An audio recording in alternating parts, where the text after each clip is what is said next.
여러분 안녕하세요. 정소라 강사입니다.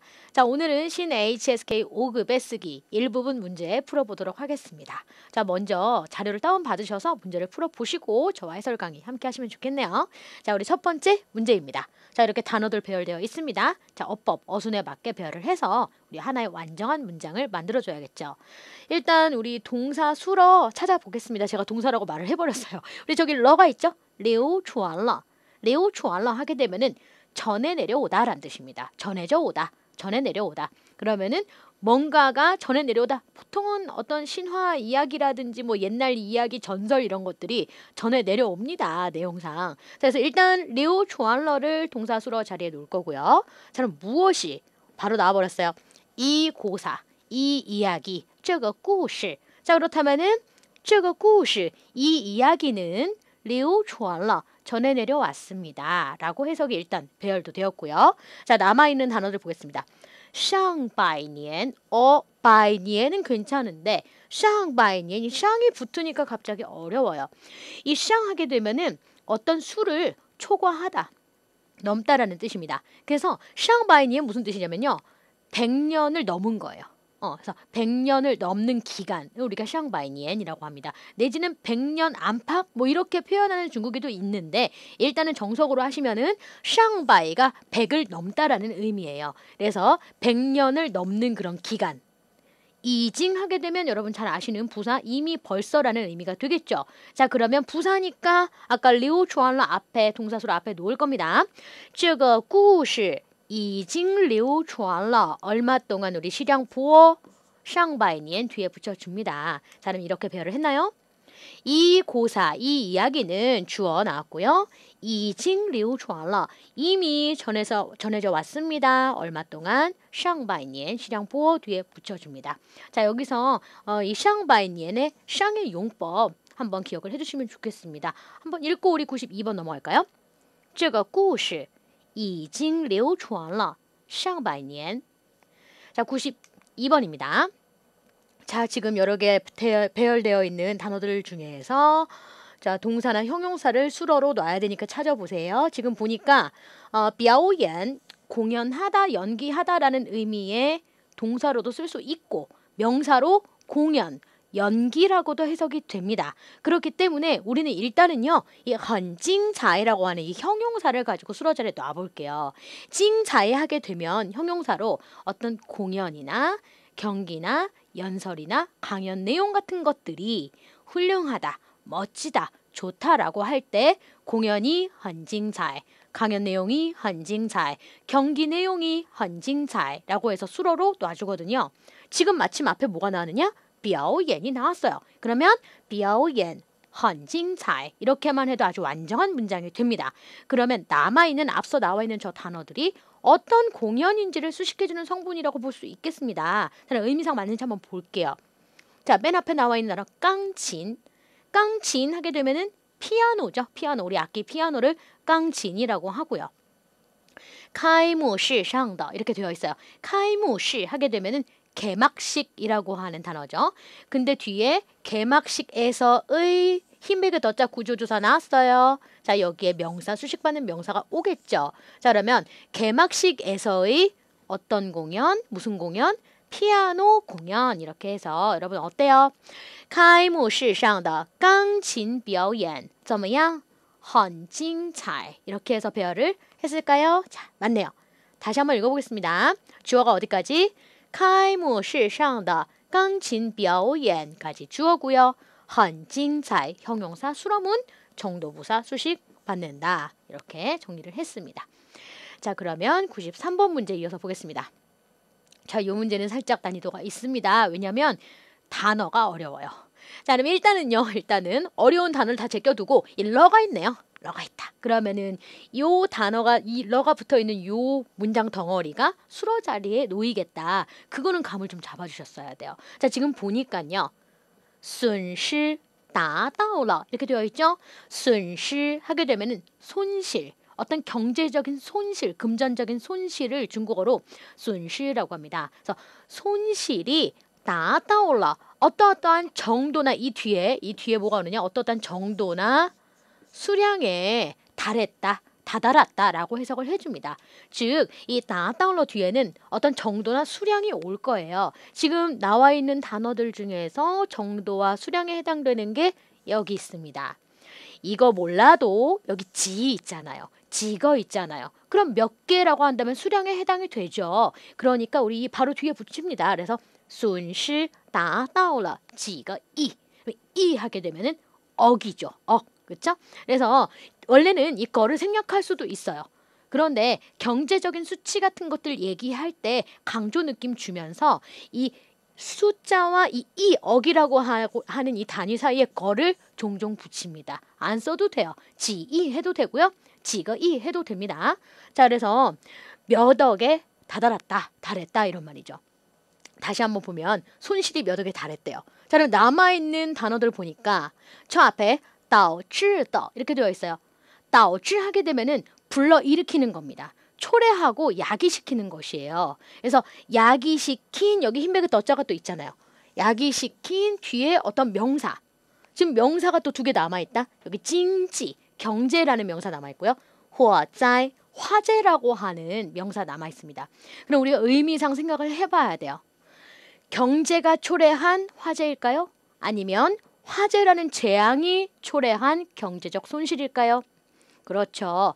이 화재라는 재앙이 불러일으킨 경제적 손실이 몇 억에 달했다. 이렇게 의미상으로 남아있는 단어들은 배열을 해주셔야겠죠. 그러니까 이런 배열을 하려면 이제는 뭘 알아야 돼요? 단어의 의미를 또 알고 계셔야 된다. 자, 그러면 이렇게 배열이 됐는지 확인해 보겠습니다.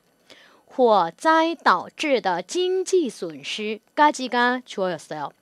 화재가 불러일으킨, 화재가 초래한 경제적 손실은 达到了, 달했습니다. 어느 정도 수량에 달했느냐? 几个亿, 몇 억에 달했습니다. 라고 해서 우리 문장 완성을 했습니다. 다시 한번 읽어보겠습니다. 火灾导致的经济损失达到了几个亿. 우리 억은요 발음이 사성, 억소리 나네요. 이 사성 해줍니다. 자, 그 다음 94번입니다. 자, 우리 여기에서 수로 될 만한 건 여기 러가 있네요. 그쵸? 그래서 成了, 되었다. 이를 성자니까 무엇이 되었다. 주어는 뒤에 무엇이 되었다. 이렇게 될 겁니다. 成了人们, 사람들의 무엇이 되었다. 그쵸? 자, 그러면 남아있는 단어들 볼까요? 자, 맨 앞에 度假的 이렇게 되어 있어요. 度假에서 저 뚜는요. 원래는 동사로 어떤 시간을 보내다라는 뜻입니다.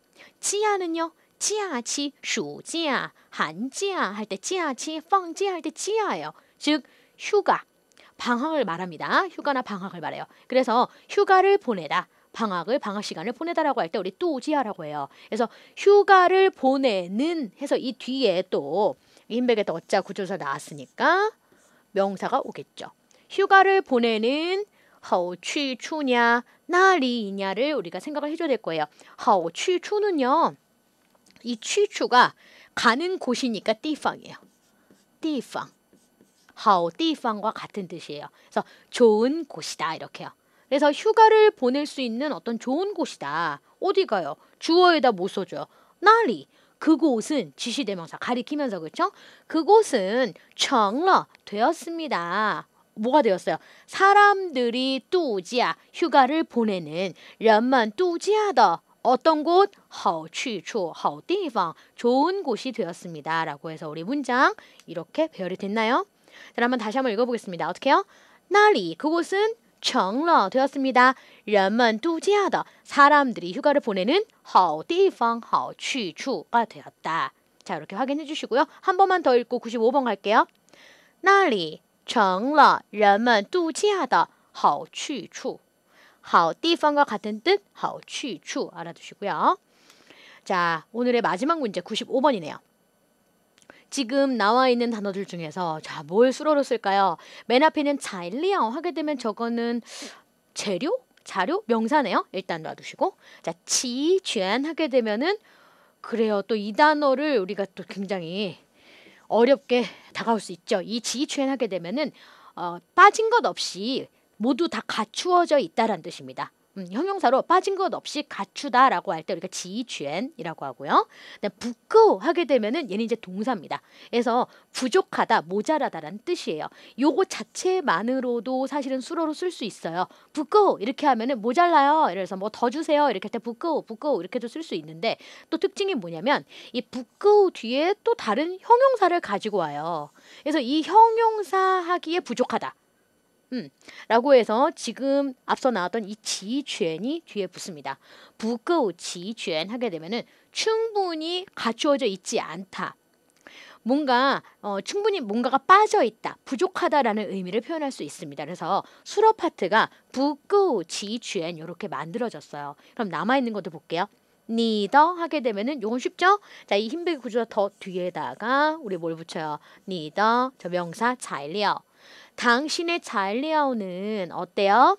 하에도 부사죠? 아직 여전히 하이 부끄 지취엔. 아직 여전히 뭔가가 갖추어져 있지 않습니다. 부족합니다. 뭔가가 부족하다. 뭐가 부족하느냐? 저材料가 부족하다는 거죠. 그래서材料 해석을 좀 잘해주시면 좋겠어요. 저材料는 물론 한자 그대로 재료라는 뜻도 가지고 있습니다.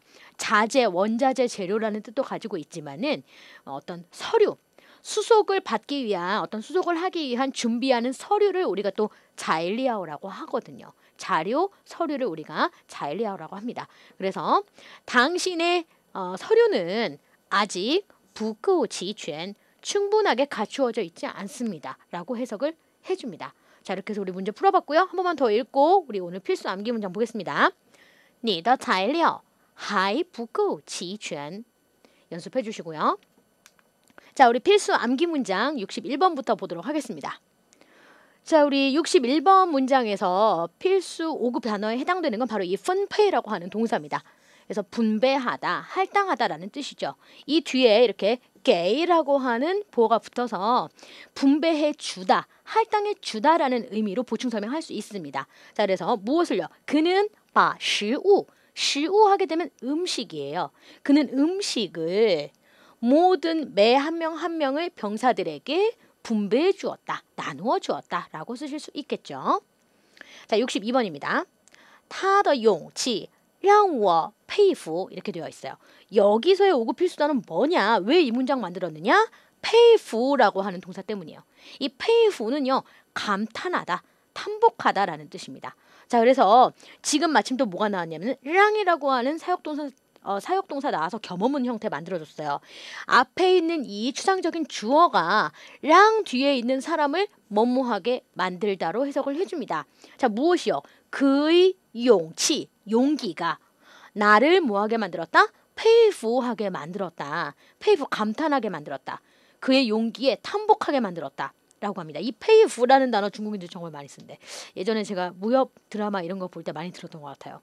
이게 무술을 연마해가지고 최고 무림 고수가 됐어요. 그럼 옆에 있는 그 구경하는 사람들이 대단해 대단해 탐복했어 이렇게 하면서 페이프 이런 표현을 했던 게 생각이 납니다.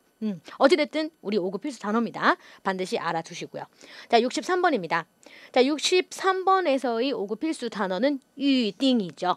유딩 하게 되면은요, 예약하다라는 뜻입니다. 지금 어떤 것을 예약했는지 보면 3号桌, 3번 테이블 식당인가 봐요. 그렇죠? 지금 被자 피동문 나오고 있죠. 3번 테이블은 이미 被别人 다른 사람에 의해서 뭐 당했다? 예약을 당했다. 되게 해석 어색하다. 그렇죠? 3번 테이블은 이미 다른 사람이 예약했어요. 라는 표현이 되겠죠. 그래서 우리가 예약하다라는 의미의 단어 유딩 써주시면 됩니다. 자, 64번 볼게요. 자, 64번은 请重新输入您的密码 이렇게 되어 있는데 사실은 이 미마는 4급에서도 정말 자주 출제가 됐었죠. 요건 이제 4급 단어예요. 그럼 우리는 5급 와서 뭘 기억해야 되느냐? 슈루하라고 하는 이 동사, 슈루라는 동사를 반드시 기억해야 합니다. 슈루는요, 어떤 데이터나 숫자, 비밀번호를 입력하다라는 뜻이에요. 그래서 얘를 해석하면은 종신이라는 부사가 다시 새로라는 뜻이니까 플리즈 뭐 해주십시오? 다시 입력해 주십시오. 당신의 비밀번호를. 그러니까 비밀번호 틀렸나 봐. 그렇죠? 그래서 비밀번호 다시 입력해 주십시오. 이렇게 할 때请重新输入您的密码 라고 합니다. 제 경험인데 은행에 갔어요. 그래서 계좌를 하나 새로 이제 통장을 만들려고 하는데 지금 뭐 시스템이 달라졌을 수도 있는데 비밀번호를 입력할 수 있는 번호를 누르는 기계가 이렇게 창구 앞에 하나 놓여져 있어요. 근데 여기 이 스피커에서 기계 음이 나오는 거예요. 슈미마, 슈미마 이런 거예요. 슈마? 뭐야? 못 알아들었어요. 비밀번호 입력하라는 거였어요. 근데 정말 모르고 바보같이 있다가 결국에는 그 은행 직원이 뭐 이렇게 액션을 취하니까 제가 그때 입력했던 기억이 나는데 그게 이거야. 슈루미마. 비밀번호를 입력하다. 반드시 알아두시면 좋겠습니다. 자는 65번이죠. 他们从事服装行业 이렇게 되어 있어요. 자, 여기서 기억해야 할 5급 표현 수거에 해당이 될 건데 어떠한 업종에 종사하다. 从事 무슨行业라고 합니다. 종사하다는 좀 쉽다. 그렇죠? 한자 그대로예요. 从事 쓰시고요. 자, 업종 行业라고 하는데 조심할 게 요 글자의 발음이 돼요? 안 돼요? 싱부싱 할 때 싱이 아니고 항이라는 거죠. 항으로 읽어주시고 요 사이에 끼어있는 이 부정도 사실은 쉬운 단어는 아닙니다. 우리가 그냥 옷 이렇게 할 때는 이프 하면 돼요. 근데 이 옷을 의복, 의류라는 의미로 좀 고급스러운 단어 쓰고 싶다. 그러면은 복장이라고 써주세요. 그래서 그들은 의류업에 의류업종에 종사합니다. 라고 해서 뭐라고 한다? 他们从事服装行业 라고 발음을 해줍니다. 자, 그러면 우리 5문장을 쭉 한 번씩 읽어보겠습니다. 61번 他把食物分配给了每个士兵 62번 他的勇气让我佩服 63번 피동훈 3号桌已经被别人预定了 64번 请重新输入您的密码 65번 他们从事服装行业 자, 우리 이렇게 읽어봤고요. 맞아. 여기 항예 얘도 지금 발음이 2개인 거고 이게 종신의 종도 무겁다라고 할 때는 쫑이라고 발음을 하지만 얘가 새로이 다시라는 부사로 종신할 때는 종이성이 되네요. 살짝 빠뜨렸는데 여러분 잘 메모해두세요. 자, 그러면 66번입니다. 小狗朝主人摇了摇尾巴 자, 여기서 중요한 포인트는요. 야오 웨이바라는 표현입니다. 모두 5급 필수 단어입니다. 야오 하게 되면은요. 좌우로 흔드는 거예요. 웨이바는요. 이게 꼬리 밑자예요. 웨이바 꼬리예요. 그래서 야오 웨이바 하면은 꼬리를 흔들다. 근데 야오러 야오 이건 뭘까요? 자, 우리가 좀 동사하다라는 표현 하고 싶을 때 동사를 중첩합니다. 예를 들어서 보다라고 하면은 칸이죠. 칸. 네, 좀 보다 느낌 주고 싶어요. 자, 그러면 우리가 동사를 중첩해서 칸 내지는 칸 이렇게 말하잖아요. 근데 이거를 완료형으로 좀 봤어요 이러고 싶어요. 그러면 이때 러를 어디다 붙이느냐? 칸러 하시면 안 되고 여기다 러를 넣어줍니다. 그래서 좀 봤어요 이렇게 할 때 칸러 칸 그러니까 좀 흔들었어요 이렇게 한다 그러면 야오러 야오 그래서 동사 중첩된 형태를 완료 시제로 만들어준 겁니다. 자, 그러면 전체를 다시 한번 보면 小狗는 강아지예요. 강아지는 朝主人 朝는 어떤 방향을 향하여 라는 의미의 계사니까 주인을 향하여 摇了摇尾巴 꼬리를 흔들었습니다. 라고 해석을 해주면 되겠습니다. 자, 67번 每个人都有属于自己的秘密 자, 여기서 중요한 단어 属于라는 동사네요. 자, 뭐뭐뭐에 속하다라는 뜻입니다. 속하다 할 때 속자가 바로 이 한자입니다. 그래서 属于自己 하게 되면은 자기 자신에게 속하다. 즉 자기 자신만의 나만의 무엇이라고 할 때 중국어로 뭐라고 하느냐? 属于自己的 무엇 이렇게 만들어줘요. 즉 매 모든 사람들은 다 가지고 있습니다. 무엇을요? 자기만의 자기에게 속하는 한국말 어색하니까 자기만의 비밀을 가지고 있어요. 라는 문장 만들었습니다. 자, 68번이죠. 자, 여기서는요. 물론 아까 제가 강조했던 페이프, 감탄하다, 탐복하다도 또 나왔어요. 그래서 令人佩服, 让人佩服, 让我佩服 결국에는 이 링도 사역동사예요. 링 뒤에 있는 사람을 페이프하게 만들다. 즉 감탄했다라고 해석을 하는데 지금 앞에 있는 단어들이 또 중요한 거죠. 무엇이요? 他对角色的把握 이렇게 되어 있죠. 자, 그럼 여기서 무엇에 대한 또에 개사 썼고 쥐에서는요 배역이에요. 어떤 드라마나 영화나 연극에서 맡은 어떤 그 역할, 배역을 중국어로 쥐에서라고 합니다. 그래서 배역에 대한 바워가 그럼 이게 바워는 동사로 동작으로 말할 때는 손으로 뭔가를 꽉 움켜 쥐는 것을 바워라고 합니다. 근데 이게 또 파생된 의미로 어떤 의미가 있냐면은 뭔가 파악하고 잘 이해하다라는 의미도 있고 그것에 대한 이해도 지금은 명사처럼 쓰였잖아요. 그녀의 자기 배역에 대한 어떤 파악한 정도, 이해도는 사람을 굉장히 감탄하게 만들었다. 굉장히 잘 자기 역할에 대해서 파악하고 있다라는 말이 되겠죠. 자, 이렇게 해서 우리 살펴봤고 여기서도 좀 발음 체크할 게 요 모서리 각자가 사실은 모서리라는 코너, 모서리라는 의미로 쓰일 때는요. 지아오라고 읽어요. 지아오라고 읽습니다. 그런데 우리가 배역 역할이라고 할 때는요. 쥐에라고 읽어요. 그래서 쥐에서가 되죠. 쥐에서.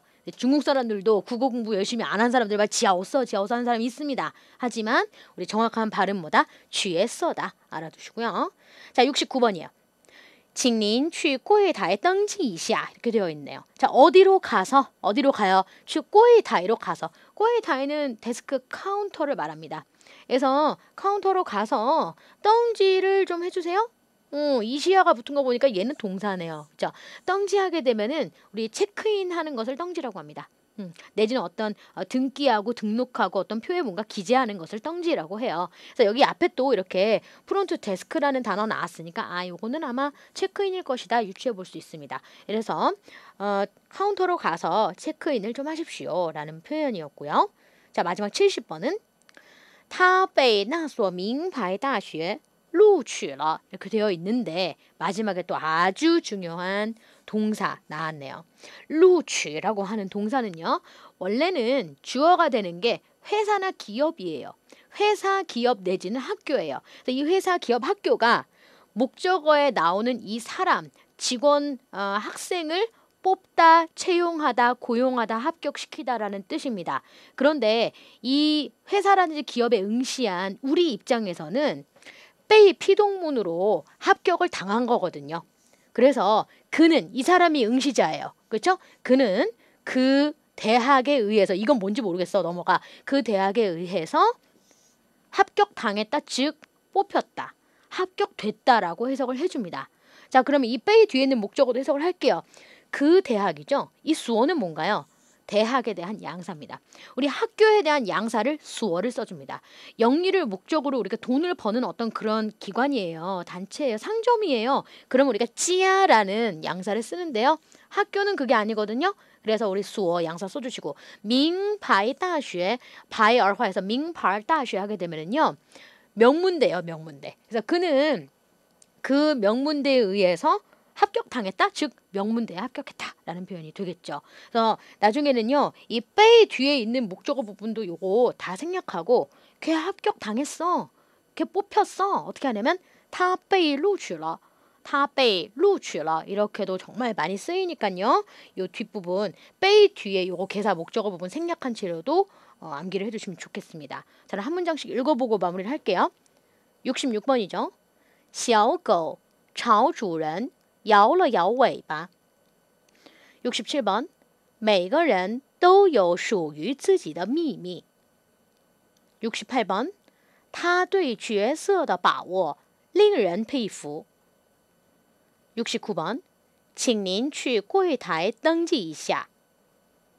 마지막 70번 他被那所名牌大学录取了. 자, 이렇게 해서 우리 마지막 문장까지 정리를 해봤습니다. 복습 잘 해주시고요. 우리 다음 시간에 뵙겠습니다. 수고 많으셨습니다.